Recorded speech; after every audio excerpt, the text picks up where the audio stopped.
Welcome to everyone, and tonight we're going to have our usual news focus for the first 10-15 minutes, and obviously Active Travel Fund 4 was announced this week, so that should be an interesting one.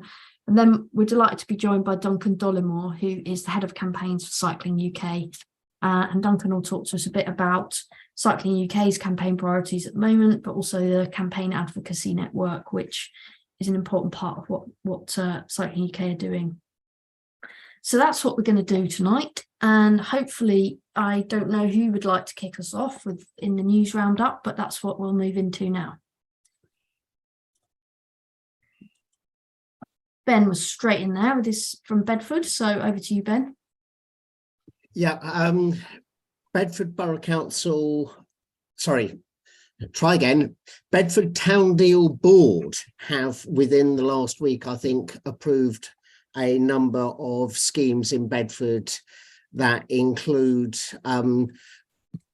putting paint-only cycle lanes round the edge of 3 roundabouts and putting in place a new 1.5 metre wide cycle lane and stuff like that. And it seems, because it's the town board, there's even less opportunity to influence than there would be if there's the borough council doing it. And also secrecy over the meeting that takes a decision as well. It's all very frustrating. Thanks, Ben. Does anyone else have anything they'd like to share, or something they're working on that they'd like insight into? Becky. Yep, I just wanted to raise awareness that if you're in the southeast, keep an eye on the regional transport body, because they're putting forward a lot of schemes, road schemes described as multimodal. Their text is very good, but they're also supporting, for example, the offline bypass at Arundel. Brighton and Hove City Council was the only authority to abstain from approving the investment plan, but now they support it following some amendments. So it's one to keep an eye on. Thanks, Becky. Graham?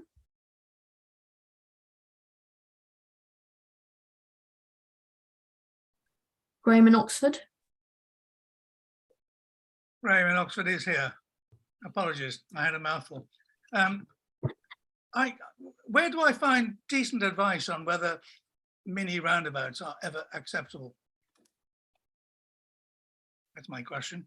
We have a new scheme, a big scheme for a redevelopment on the southwest side of the city, and there's a mini roundabout at one end, and they've tried to put it onto a raised table, but obviously, as we all know, raised tables aren't very raised, and almost certainly they're planning for it to be black.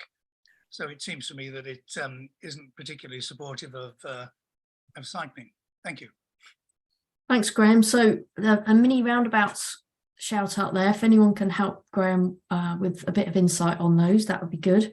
We'll hear from Adam in Bognor now, and then I'll just give a little summary of something that I'd heard about Active Travel 4, and maybe we can talk about that for a few minutes as well. We'll go to Adam, and then I'll come in with that.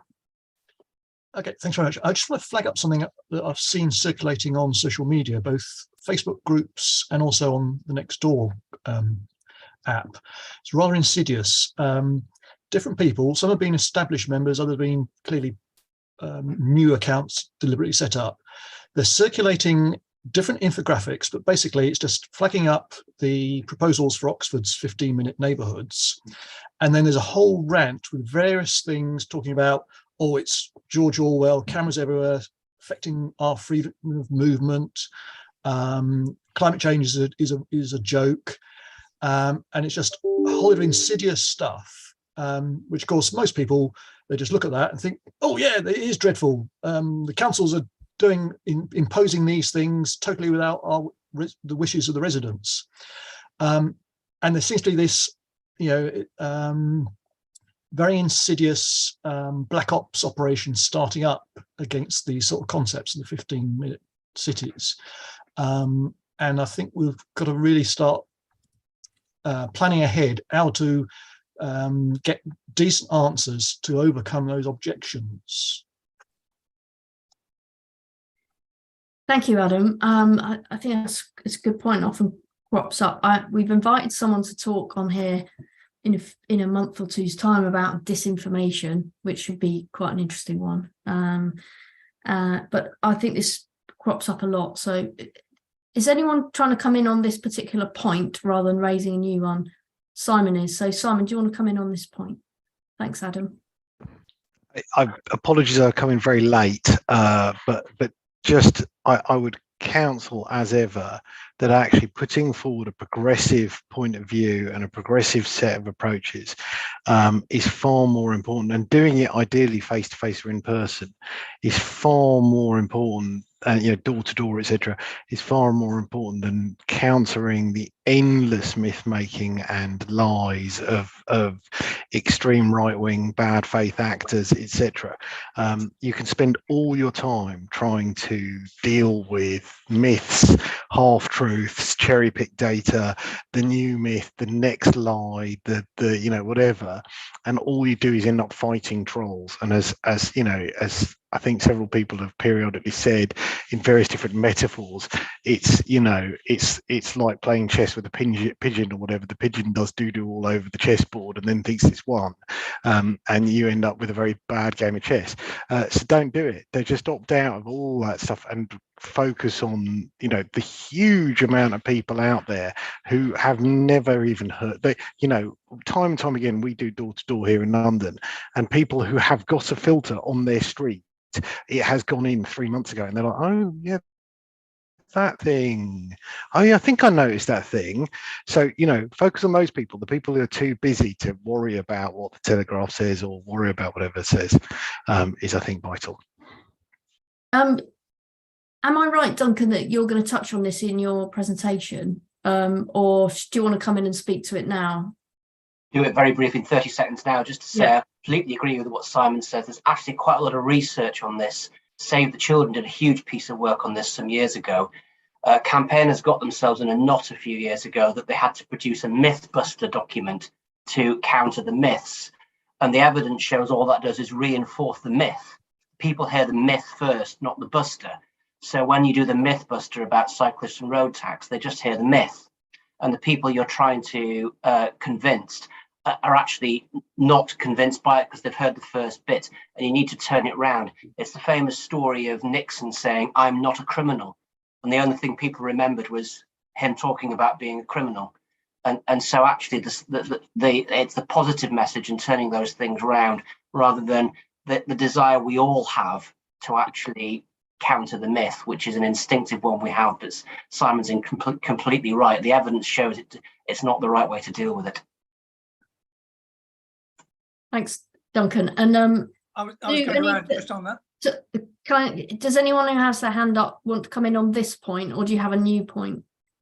This point. This point. Come on then, Graham. The city and the county councils have sought 2 or 3 times now to publish a Mythbuster, stepping into the trap, and Reuters have done reports, and I think 1 or 2 other news organisations have done reports on the outrageous leaflet and email campaign that suggests to us that the World Economic Forum is going to bottle us all into 15-minute neighbourhoods and charge us 70 quid to drive out of them. It is insidious, but it's unbelievably effective. I take Simon's point. I speak to people occasionally who are intelligent and my age, and they say things like, well, how am I going to drive into Oxford? And the answer is, well, you can carry on driving into Oxford, but you won't have freedom once you're inside. I could put a link to the counter information, but that might not be worth having, as Simon says. Thanks. Yeah, I mean, I went to a really good presentation last week by a woman who specialises in framing, and totally echoing what's been said, that ultimately focusing on what she called the higher truth. So putting out, don't engage directly on the disinformation, just focus on the higher truth of what the schemes are there to deliver. So does Robert or Adam, Bob or Adam, do you have a point relating to this, or is it a new one?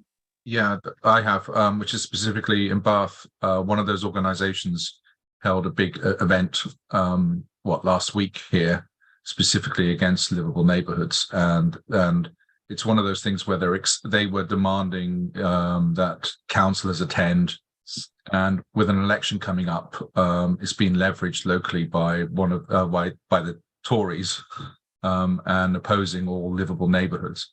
The only thing I'm going to one of the results of that has been the work that hopefully I'll be able to demonstrate later on today, which is basically, rather than try and counter any of the sort of crazy sort of libertarian New World Order conspiracy theories, which is basically where it's coming from, as well as from an anti-vax organization. You just have to ignore it, and you just have to show the truth that's there already in plain sight. And I'm hoping what I'm going to demonstrate later might help towards that. Thanks, Adam. And I think we will have time for that after Duncan, so that's great. Bob, do you want to come in? Yeah, sure. Just to make it absolutely clear, I am not a serial killer, okay? And I can send you a Mythbuster, not a serial killer. Absolutely, remember that, not a serial killer. Yeah, okay, that was my little joke. Ed Clancy is going to be the Active Travel Commissioner for South Yorkshire. And he's another one of the ex-racing cyclists, like Sarah Story, his predecessor, and Chris Boardman, going into active travel. And as you know, Chris Boardman has been really good at moving from cycle sport to cycling as transport. He's been good. Sarah Story, I think she's sort of been trying to follow in his footsteps. Let's hope Ed Clancy manages to make that jump. There's some good people in South Yorkshire, but they have a very entrenched road safety lobby in doing some of the usual old nonsense. So best of luck to him. Thanks, Bob. That's a good bit of news. That I hadn't seen that one, so that sounds like that's very fresh. I'm conscious we were still on the previous point about kind of how to deal with misinformation, myth busting, whether anyone wanted to finally come in on that before we move into Duncan, because that might crop up. But I just didn't know if we'd moved on too quickly. H in Glasgow or Shane, are either of your points related to that, or do you want to raise a new one? Just a new one, Claire, just briefly. Well, let me pause you then, H. Just check we've finished on the previous topic. Otherwise, we chop and change. I think it's good to stay on one subject for a while. Shane, what about you? I've been keeping a small eye on that, and I noticed that one of the personalities who seems to be coming out against the Oxford LTN is Sharon Davies, who should be somebody who's sympathetic to people getting exercise and sport and public spaces that are conducive to exercise, particularly for girls. And is there any point going to Sharon specifically about the LTN thing, as opposed to a kind of myth-busting leaflet for the general anti-vax population, if we want to be characterize or mischaracterize people that way, whatever way, but is there any merit in talking to that lady specifically about her concerns? Just throw that out there. Yeah, I mean, that's an interesting point, isn't it, when kind of high-profile people get behind one side or the other.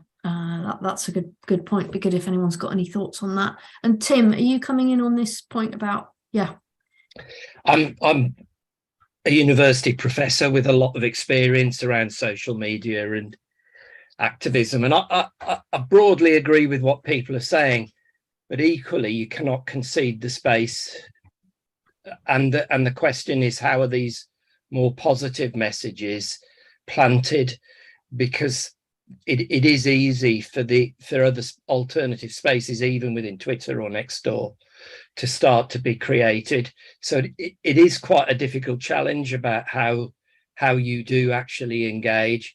I'm not disputing, don't get sucked in, don't present and deal with the myths themselves, but you do have to be there.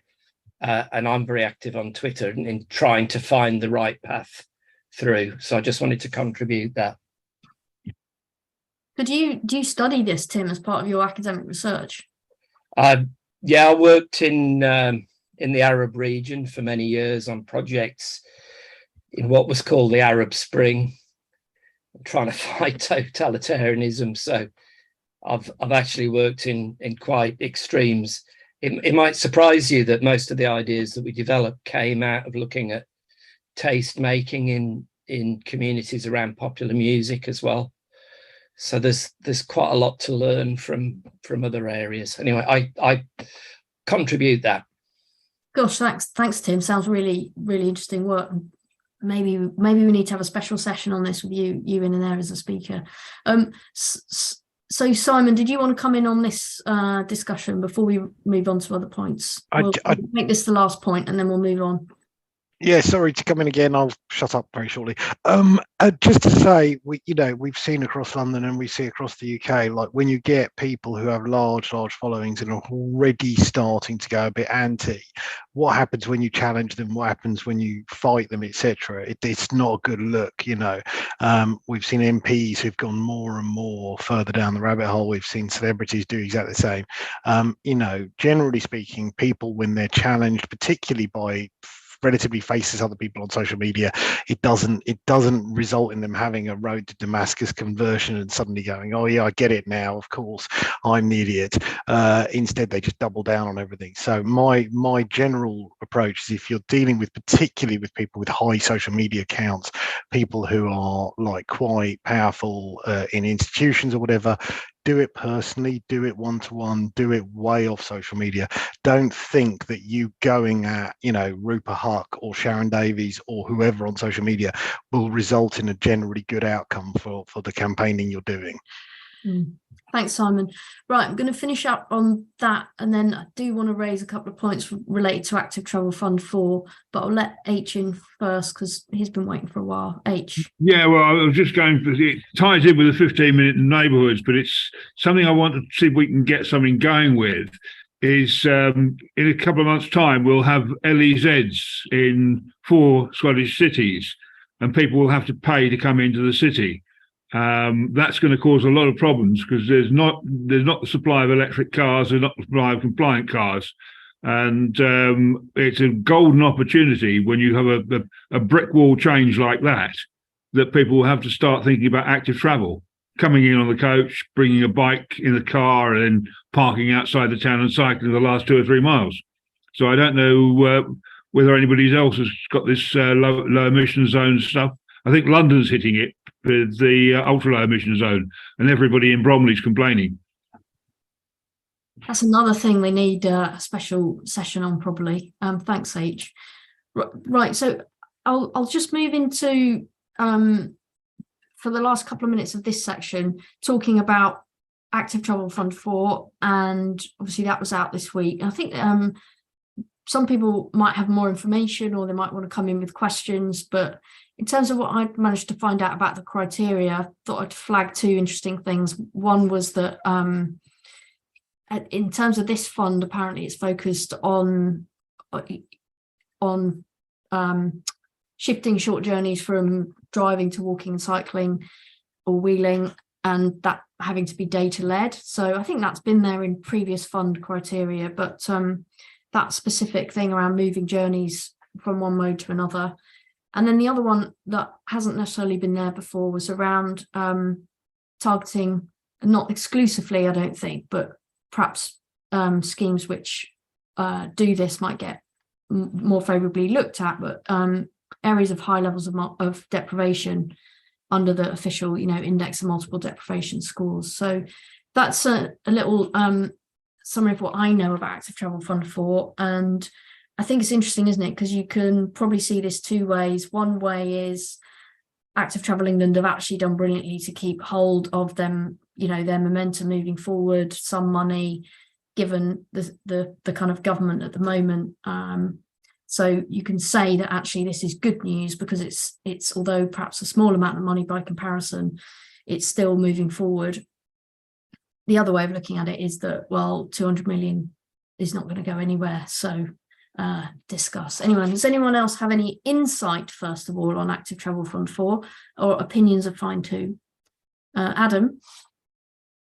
Yeah, so looking at WECA, we've theoretically there's 200 million, 118 highways authorities outside of London, so that's 1.7 million each. Potentially, they've been given an allocation of 3.3 million for 3 authorities, so they're not getting that amount. They had an ATCA score, an active travel capability and ambition score of 2.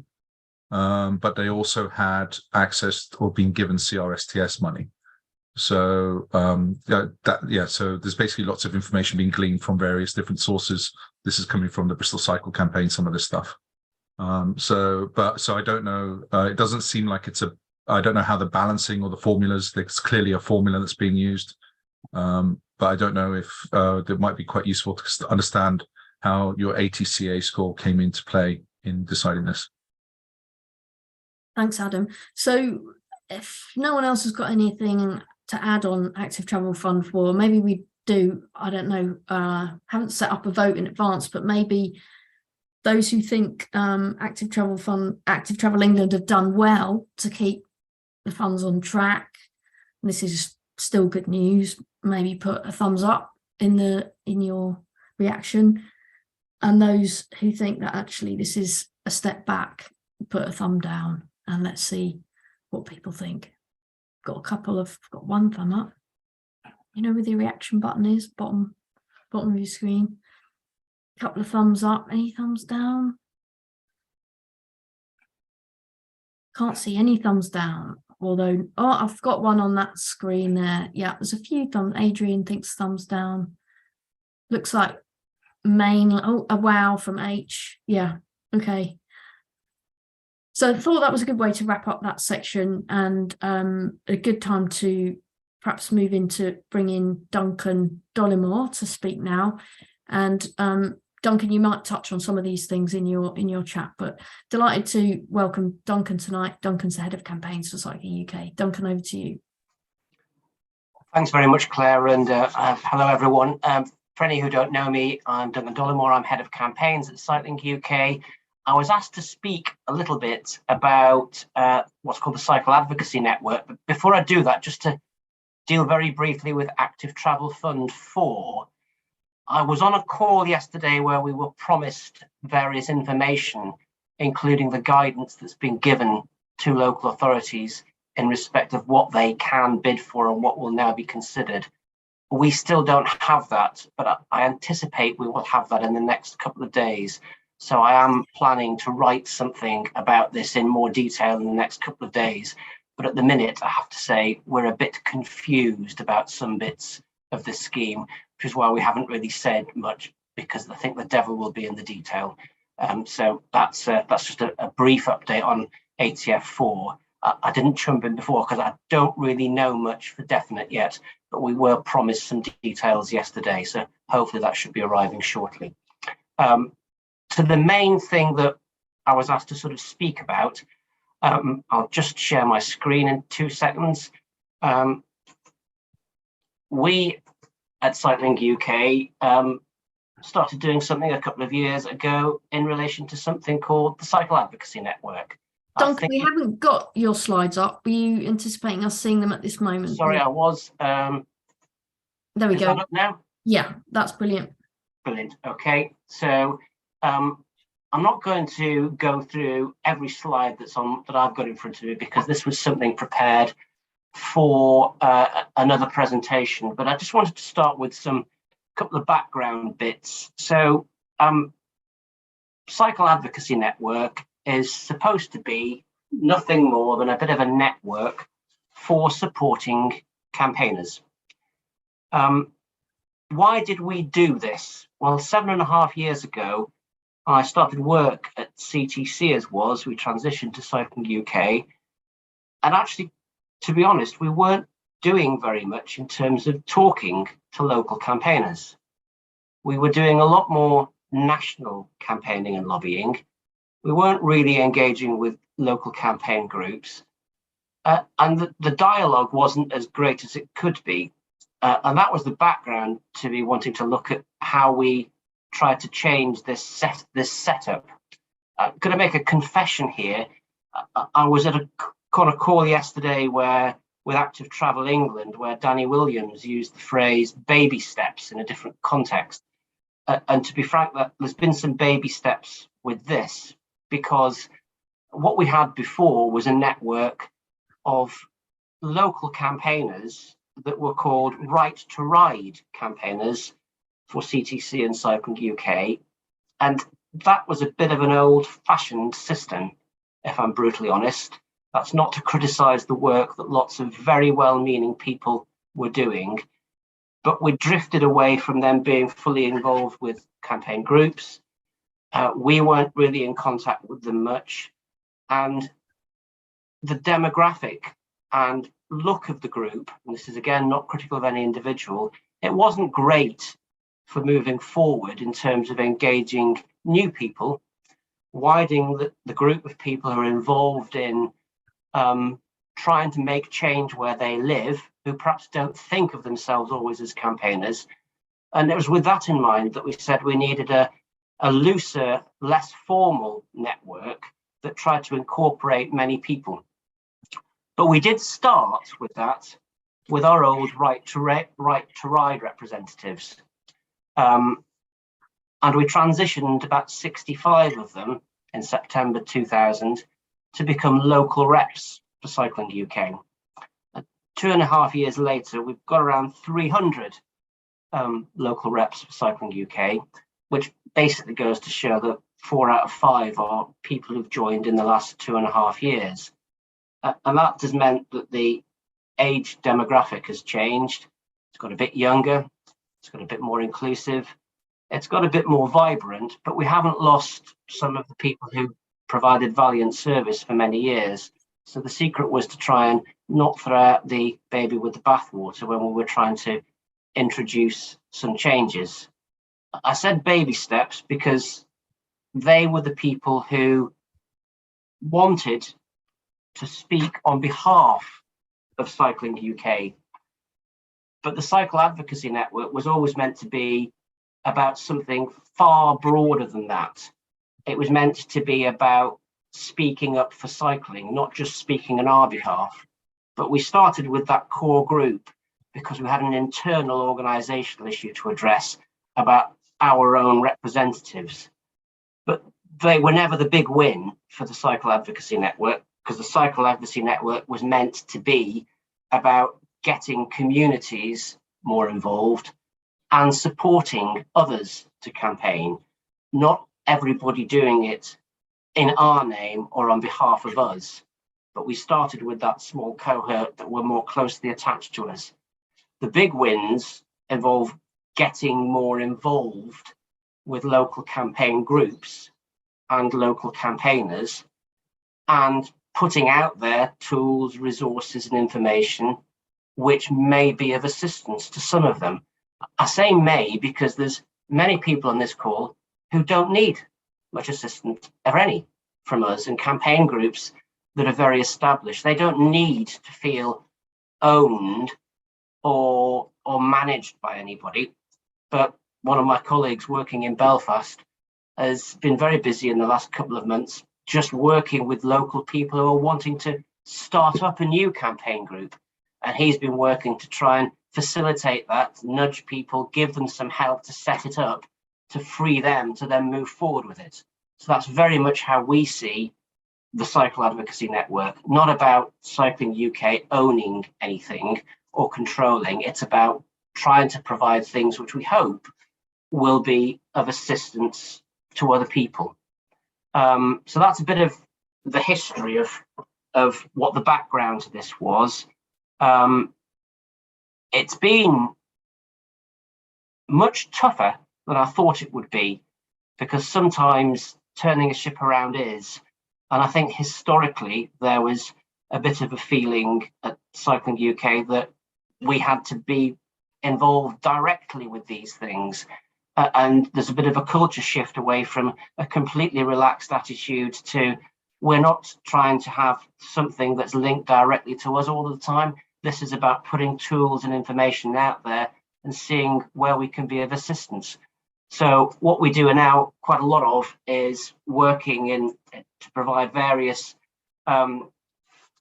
tools and resources to people. I'm doing surgery sessions probably weekly, if not fortnightly, sometimes fortnightly, sometimes weekly, which are not restricted to just Cycling UK members or campaigners. Anybody can come along. And the idea of that is the quick fire, can I help with something or point you in the right direction? Again, many people on this call wouldn't need that support or direction. Now, we're happy to try and provide it if we can. The target for much of this is trying to broaden the group of people who are involved in trying to make a difference where they live. What we've tried to do at the same time is not throw away some of the things we have. So just going back a slide, one of our previous Right to Riders who was transitioned to be a Cycling UK rep, John in Suffolk, he's a classic example of some of the people who've been doing this for many years who we didn't want to use. Prolific letter writer, person who's always writing to his councillors, his leader of his council, his MP, writing to the local newspaper. I don't think I've met any campaigner who gets more letters in the papers than John does. And he's happy carrying on doing the things the way he's always done it. So we didn't want to lose people like him when we were trying to engage with new people, because we're trying to make a space for everybody to be involved. So that was the background in relation to moving to the Cycle Advocacy Network. And our big focus now is not those that are actual reps for us. There are a number of those on this call, including people like Becky. We're delighted to have them campaigning in our name, but that's only a small part of the network. The big win is to try and foster links with, to support more campaign groups and community groups across the whole of the UK. So we've recently done an exercise of looking at every highway authority in the UK and trying to ask ourselves openly, what connections do we have with campaigners, groups, or people who are seeking to get more people cycling where they live? And where is it poor? Where is it an area that we need to invest more time and resource to try and help somebody or help a group develop? And so that's the big focus for the next year or so. And the answer to some of those are, there are areas where we don't really need to do anything because there's a very active, very capable set of people or groups involved in trying to do the same sorts of things. And there's no point repeating that or stepping on anybody's toes. David in Birmingham doesn't really need Cycling UK trying to replicate work that push bikes are doing. But where there isn't a campaign group and there isn't a structure, they need a bit more support. And they may be starting with the phrase that Danny Williams used yesterday, which is the baby steps. So that was the vision we set off with a couple of years ago. It's been really quite interesting how much sometimes a cultural change to work can make a difference to what you're doing. I was reflecting the other day that there isn't a day goes by where I don't have a conversation now with a local campaign group about something. That manifestly was not the case when I started at Cycling UK. It really was, we weren't talking at all to local groups and local campaigners. So that has been quite a big cultural change. I'm not for a minute suggesting that we have that running perfectly. And there are limits to what can be done with the resource and staff I have in terms of we can't get involved in every local issue, for instance.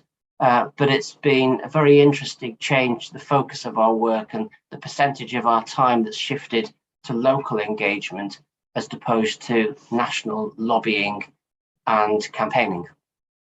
And very exciting, to be honest.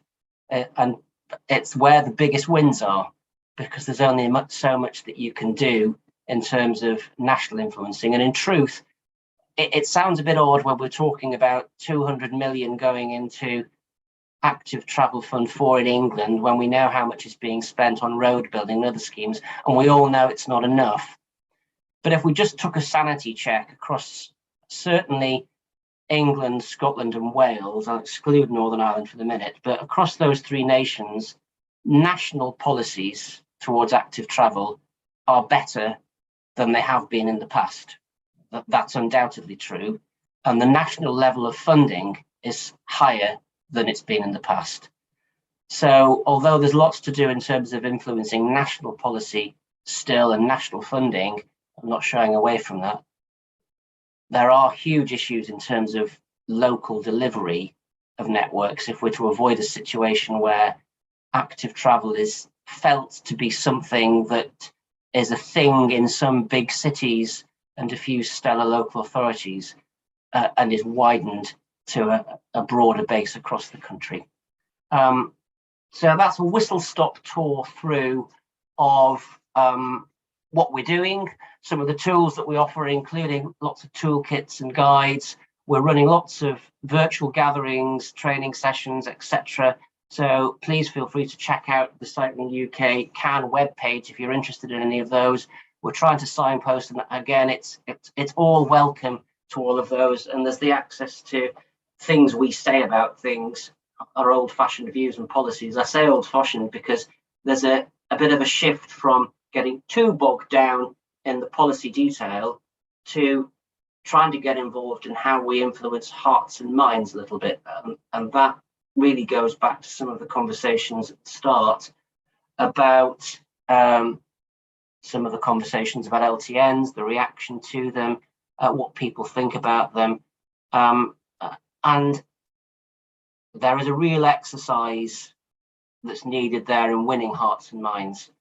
I think sometimes I'm going to say we're not all one group, but as a sector of people interested in campaigning, lobbying and arguing for active travel, sometimes there's been a focus on the policy to the exclusion of winning hearts and minds. A campaigner said to me a year ago that the truth will always out and the only thing that we need to focus on is the evidence. And I did think that was a little naive to think that the evidence will always win, because without getting into politics, many of us can think of any circumstances where the evidence has not always won the argument, because the communications and the hearts and minds have taken a different path. So that's not to exclude the importance of the evidence and the policy, but it needs to come with something that gets people interested and motivated. I'm very conscious that I've spoken for, I think, 8 or 9 minutes, and I was asked to speak for 8 or 9 minutes, and people will have questions. So I think what I will do at that point is stop sharing the screen in relation to the cycle advocacy matters. I'll pass back to you, Claire, in relation to other questions. I think there may be others about our priorities and other campaigning work, but he did ask me to come on to speak about CAN first, so I'll pause there and see if there's any questions on that, if that's all right. No, that's a really good idea. So yeah, let's talk about campaigning and Campaign Action Network at the moment. And Rachel has got a question, as has Simon. We'll go to Rachel first. Okay, hi Duncan, hope you're well. Hello. What I'm finding is that within the County Council, active travel features in virtually every portfolio area, to the point where the other day it was in the SEND area as well, which is, the disabled children and getting them to their schools and so on. And if they're not close enough, then they have to be driven miles, and the County Council can't afford that because it's petrol. So even to that extent, active travel features, I'd say pretty much in every single agenda: net zero, transport, economic development, planning, health, SEND, and probably others that I've not seen. And yet it's still a sideshow. So I think in terms of national campaigning, it would really help somehow to bring it more into the central arena, because it really is an enabler for all of those different agendas. And it's funny, when you pull off the strategies and plans from Leicestershire County Council, it's in there, it's in every single one. And yet it's still a sideshow. So how can that be? How can that be? I know there isn't a one size fits all, and I know this isn't you can't say this is the situation in every local authority, but if you forgive the generalization, when I speak to campaigners or I look at plans that local authorities have, quite often local authorities have better plans or in documents for active travel than you might imagine. They have a junior officer that's quite committed to it in the active travel team.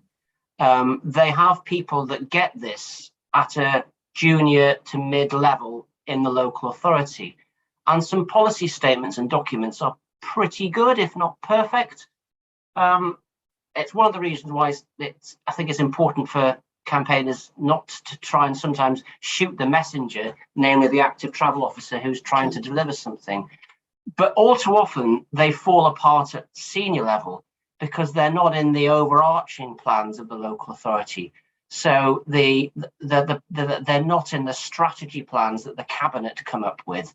So those decent plans and intentions from junior and mid-level staff in the council, it falls apart at cabinet level, and we've seen that with some particular decisions from local authorities across England, where plans have been derailed by one cabinet lead, for example, in relation to matters. And I think this isn't safe to say it's easy. I think the answer is to try and get that to be a political commitment at the cabinet level, because it's at that level that lots of these plans are getting 8/10 of the way there and falling apart. Trying to get that leverage from government is difficult, because this government will always say this is a matter for local authorities. There is something coming round the corner which may well help with this, which is the local transport plan process. So the Department for Transport are about to go out with consultations on the local transport plan changes. Effectively, that will link the LTP process with local authorities' funding bids. And they're looking at linking your funding for transport to three things. One, having an integrated bus strategy. One, having an integrated cycling and walking infrastructure plan. And the third being a plan for carbon reductions from transport. If that goes through as planned, that will put significant pressure on local authorities to actually take this more seriously. So that's a bit of a fingers crossed one, and we're hoping to do some engagement and training on that as and when that consultation and those plans come out. Okay, that sounds really positive. I mean, the words are there in the strategy documents, and you have it signed up to by the net zero portfolio lead and the health lead and the transport lead. So the words are in the documents, but it doesn't seem to follow through in terms of decision making. So yeah, no, well, let's see. That sounds good. Thanks, Rachel. I think maybe we'll take the next three questions as a one-er, and then Duncan come back on them. So we've got Simon, Tim, and H. Yeah, just wanted to say amazing stuff. That I'm really excited about the CAN stuff. Duncan, I think you should be very proud. The question was from one urban cycling campaign to a national cycling campaign. Is the word cycling an issue here? Like, you know, you're talking about increasing the active travel, someone said, you know, Rachel said, etc. That seems also a term that is rather technical and meaningless. So how are you going to square off the kind of the walking bit, the other bits of active travel and sustainable travel, and how do you square that bit that runs between, as you said yourself, between urban and rural, you know, in terms of campaigning? Great question, Simon. Tim, your point or question? So mine's about bridging between the national activity of the organisation and CAN. I should say I'm a new CAN member, and it seems to me that there's an activity of about a one-for-one support, and then the national campaigns. But at the moment, I'm struggling to perceive how they relate, and particularly how you could mobilise all these local people to support something that would go on in a lot of or all localities. And just to throw in, I think I found it a really powerful thing to be Cycling UK. You like to call this regional rep or local rep. It's allowed me to go and speak to people in the council and for them to at least open their ears to start with. So it does have a lot of value. But I'm just interested in this bridging between national campaigns and local activity. Thanks, Tim. And then we'll hear from H, if you can keep it succinct, H, and then two things. I commented that we're talking campaign and advocacy. I think advocacy is a better term because it involves more persuasion, whereas campaigning suggests more confrontation. So that was a good point. What's the second point? And the other is getting in there. I've had a bit of success with Network Rail in Scotland being written in for power supplies for charging electric bikes whenever they do a station refurbishment, right at the early stages. And this ties in with a comment from the head of roads in Strathclyde many, many years back, is why are the pedestrian routes so crap around the M8? And that's because, well, we designed the roads so the cars can go around the corners nicely and all the gradients are nice. And then we'll think about the pedestrians whilst we design the roads, and we'll fit them in around the edges. So we want to be in there when the things are being planned, when the stations are being planned, when the roads are being planned. You say, we want a pedestrian and cycle route through this that's not added as an afterthought when you find out what space is left. Thanks, H. So we've got three topics there. Over to you, Duncan. I'll try and charge through. Dealing with Simon's first, the cycling reference. Yes, I love the name of better campaign group in London, or a resident group in London, Better Streets for Kensington. In many ways, that says it much better.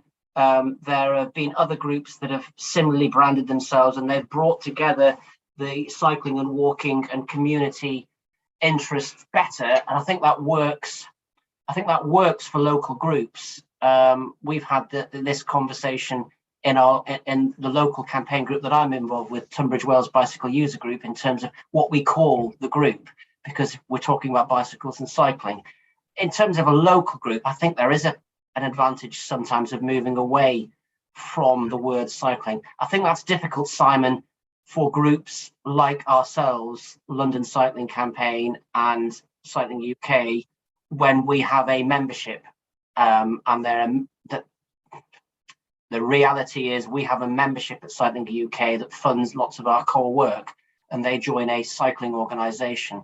So it's more difficult for us as a national organisation to move away from that phrase. But I think at a local level, that is something that is very helpful. And we're trying hard with the language to say cycling less, but occasionally it's difficult.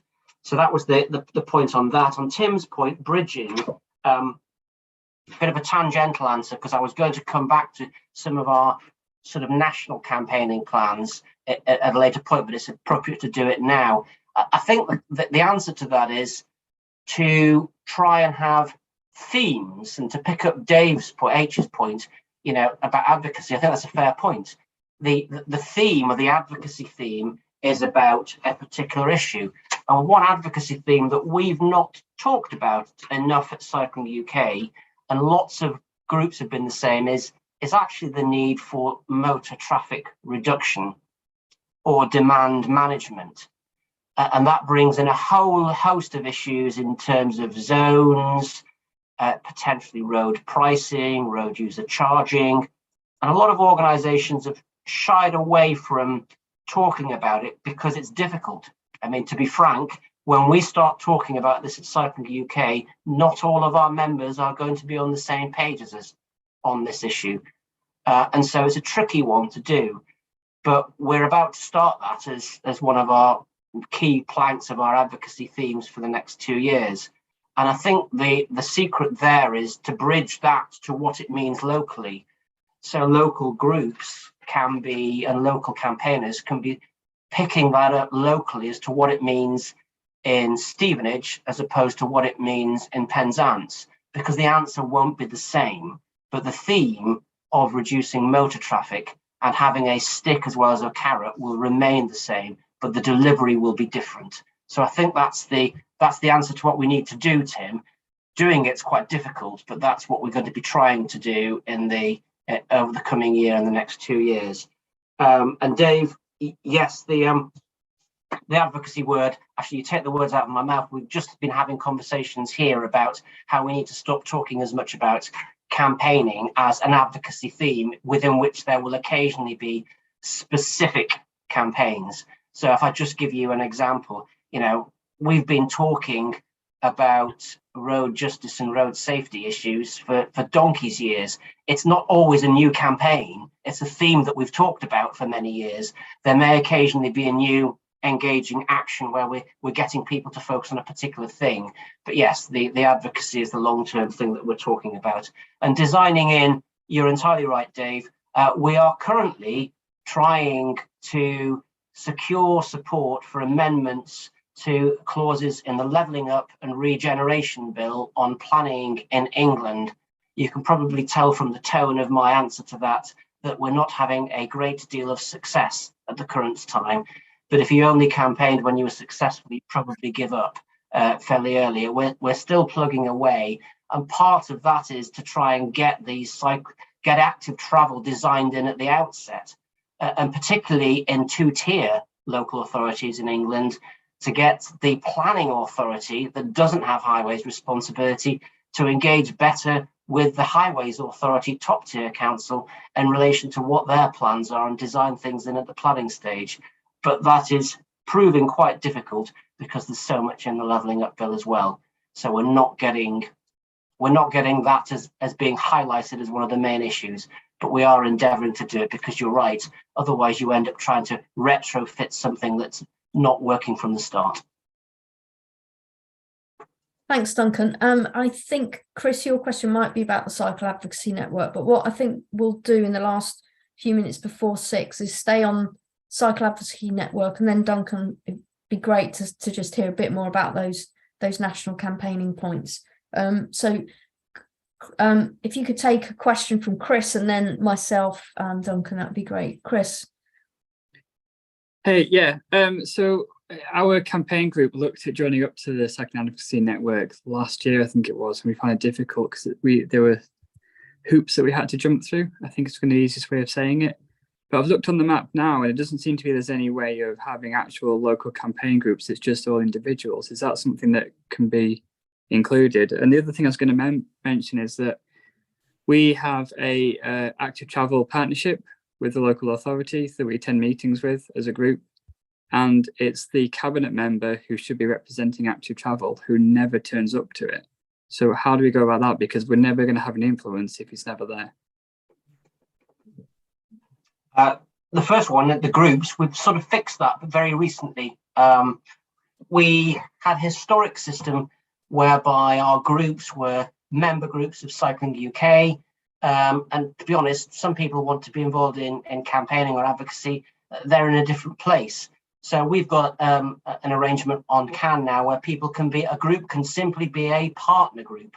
And that doesn't involve any sign up to adhere to particular things, doesn't even involve becoming members of Cycling UK or affiliated to it. It's a very loose association. So I'm happy to ping you any details of that in relation to that. But we recognised that we needed to have a looser arrangement with groups that were just broadly aligned to what we wanted to do, but wanted to dip in and out. So we've set that up. In relation to the cabinet member, I'm thinking a little bit off the top of my head. I think you need to embarrass him. And I think that's the correspondence line, or potentially even the freedom of information request.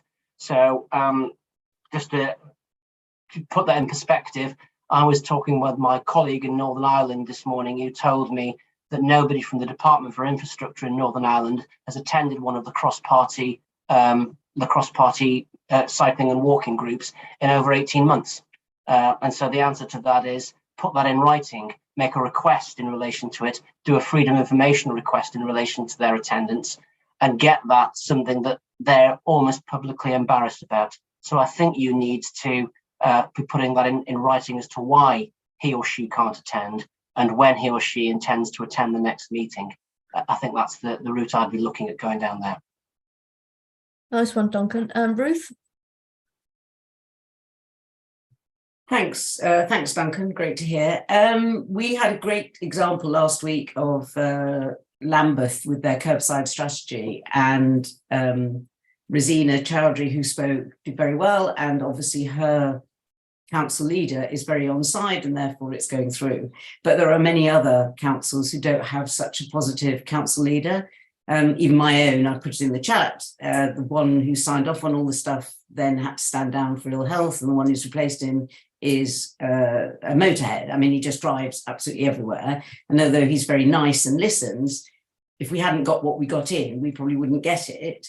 And I just wonder, with all your talks with government at the higher level, though, where is the mandation, as I keep using, going to come in? Because it's all very well to say you're not bidding, or you're not bidding properly, so you can't have the money. But then the people who suffer from that are those of us who do want to cycle and walk safely and wheel safely. So there has still got to be a stick somewhere along the line. So it's not all down to us spending so much of our time, on any forum whatsoever, trying to, get these things through. I did a talk at my local party last night, Labour Party, and it went down very well. But that's because I know an awful lot of stuff, and they were prepared to listen. But in another party, it wouldn't. So the question from Ruth is, is government really? We still need help. There's a sort of partial yes answer to that, Ruth. 18 months ago, we tried very hard to persuade the Department of Transport to look at intervention powers in relation to local authorities and their transport powers. So let's give an example. It is possible I'll start that again. Sometimes you hear on the news that the government have intervened in a council because of financial maladministration. The Department for Transport does have similar powers in relation to a local authority's transport powers. So effectively, let's use the example of West Sussex County Council. The Department for Transport would have powers to intervene if they thought they were not following Department for Transport guidance. We pushed quite hard for that to be exercised. We were unsuccessful, but it was that because there was a thought that this was a sledgehammer approach, and I don't think the Department for Transport knew what they would do if they took over a local authority's transport powers. The local transport plan idea then followed on the back of that, and that feels like a more subtle way the Department for Transport are looking to influence transport plans, because they were aware that some local authorities were saying, we don't care if we don't get active travel funding. We'll just not do it. That's not a great threat to us. The direction of travel they're moving in, though, is if you don't have a transport plan that includes active travel and carbon reduction, you won't just lose active travel funding. That will impact on your total transport funding, including your funding for the road schemes. Now, if that comes through, that is a proper stick. It isn't there yet, but the Department of Transport are really trying to push that through, which is why we're so excited about it, because it's less of a stick than we were after, but it is still a pretty big stick. Yes, thank you, Duncan. And that was mentioned in the decarbonisation plan from the DFT as a clear policy change, though no date on it. Question from me, which might move us into the sort of final bit where we were asking you to talk about your sort of national priorities, is about, obviously you deal with a lot of local groups now, Duncan, and just give us a flavour, like what are the most common topics that crop up, and so that could you share kind of your insight into what are the most common things that people are dealing with. And secondly, one of the things that crops up here a lot is a discussion about capacity, which I don't like as a word, but talking about the fact, a lot of these groups, volunteers, people giving up their own time, and the difficulties with that. So I wondered if you could talk about those 2 points, which might be related. Yes, sorry for the pause. I don't think there is a universal thing that all campaigners say, because the problems vary, but the common themes that come up that when I'm speaking to people around the UK, I suppose one is good intentions that aren't delivered. So it's that point where there are people in the local authority that are saying the right things, and at some point on the on the process that's undermined further up the food chain, to put it very bluntly. And I think that's about not just focusing on the active travel team, but trying to make this core business for the local authority. That's difficult for time-crunched campaigners, which touches on your second point, because there's only so much you can do. But I think there is probably a point to say that it's not the active travel team that are likely to be your enemy, and that quite often it's even beyond the transport team that the hurdles are being put in place. And so I think that's the biggest problem that campaigners face, which is, from my experience, is the actual plans and intentions not being embedded at the highest level of the council's plans.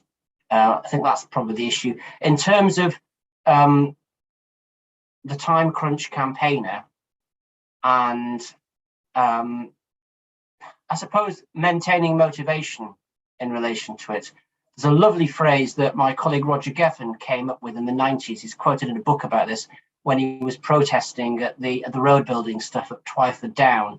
And it was basically the comment saying campaigning is a story of noise defeats interspersed by the occasional quiet victory. And I think there's that sort of recognition that it is a bit of a long-term goal. You have to look at, you have to look occasionally with a bit of sense of reflection on what you've achieved. I've had this conversation with campaign groups and said, well, I don't think we've really achieved very much. And then you go back and say, well, to what extent was this on the agenda 5 years ago? To what extent is on the agenda now? Well, it's on the agenda more. We're getting more people involved. It's higher up the food chain. You haven't quite achieved what you set out to achieve, but I think the reality is you have to look at the positives in that light, because campaigners who take a glass half empty approach, it can be a bit soul destroying. So I think people should look to celebrate those little victories that they have. Yeah, I think that's a really good point. And also, when you were talking earlier about potentially the time being right to use a different tactic, like an embarrassment or an FOI, I think applying the right tactic for the right time, obviously trying to work with people is the best place to start, but that doesn't always work, as we hear. Can I just jump in with one thing? It's a hobby horse of mine, just on FOIs. We have a guide on using the Freedom of Information system. I know lots of campaigners do, but if for anyone who is not using that process, please do it. Just as one thing I don't think people quite realise is, when you send a Freedom of Information request to a local authority, it is usually has to be signed off by their legal team. When you send a letter to somebody in the transport team, it's the person in the transport team that sends it back. But if it has to be signed off as an FOI by somebody in the legal team, you have somebody in the legal team saying, I don't want to put my name to that, it's an incomplete answer. And so you have more chance on an FOI of pressing somebody to actually, through the internal processes, of giving a more complete answer. So it is a better way of getting the truth than a letter, I'm afraid to say. That was a great point, Duncan. Adam, do you want to come in here? And H, I've asked you a question in the chat. If you could just reply there first. Adam, over to you.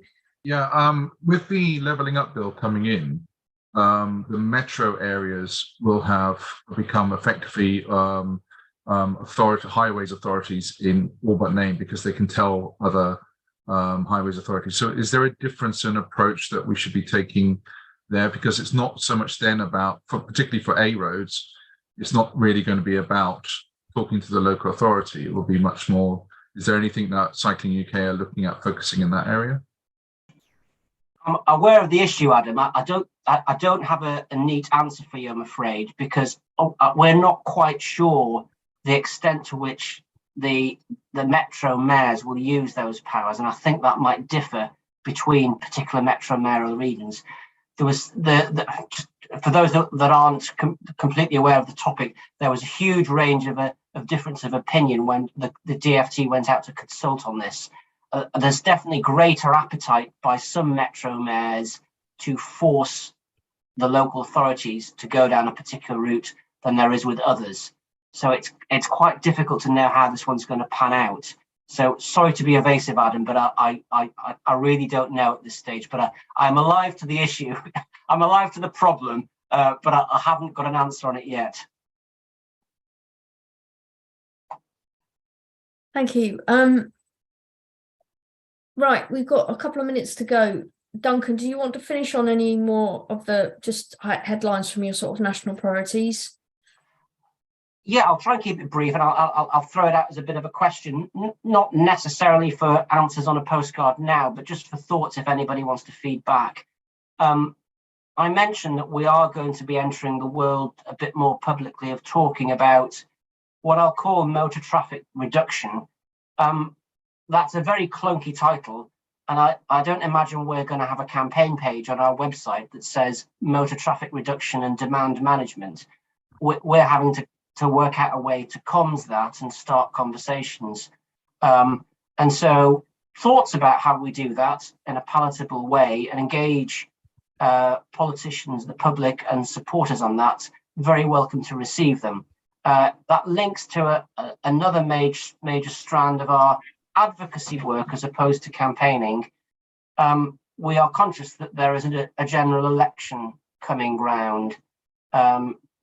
We have to have a general election before January 2025. It needs to be called by December 2024.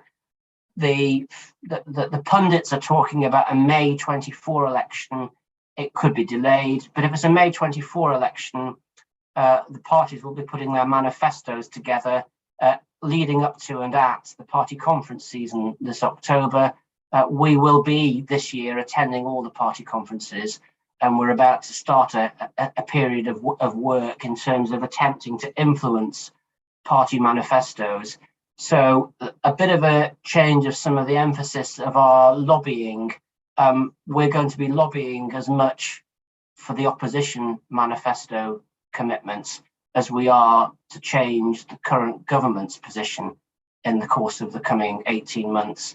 So that may mean that on occasions we look a little bit quieter because we're doing some behind the scenes stuff to try and get commitments in other parties' manifestos. But that links into the whole conversation about traffic reduction, demand management, road pricing, road user charging, because we're going to be exploring how some of those messages land with other political parties. So again, thoughts on communication of those things are always welcome, because we're not professing to have all the answers. We're just acutely aware that some of this is quite sensitive stuff, and there's as much as the policy, there's the selling of it, which is going to be very important. Thanks, Duncan. Anyone want to give Duncan a food for thought on those national points? I've got one while anyone's thinking, which is just about timing, Duncan. I'm hearing a lot of politicians talking about the fact outside London we need the alternatives before they can really start going for road traffic reduction. Talked explicitly in Edinburgh. We had an event with our mayor last week.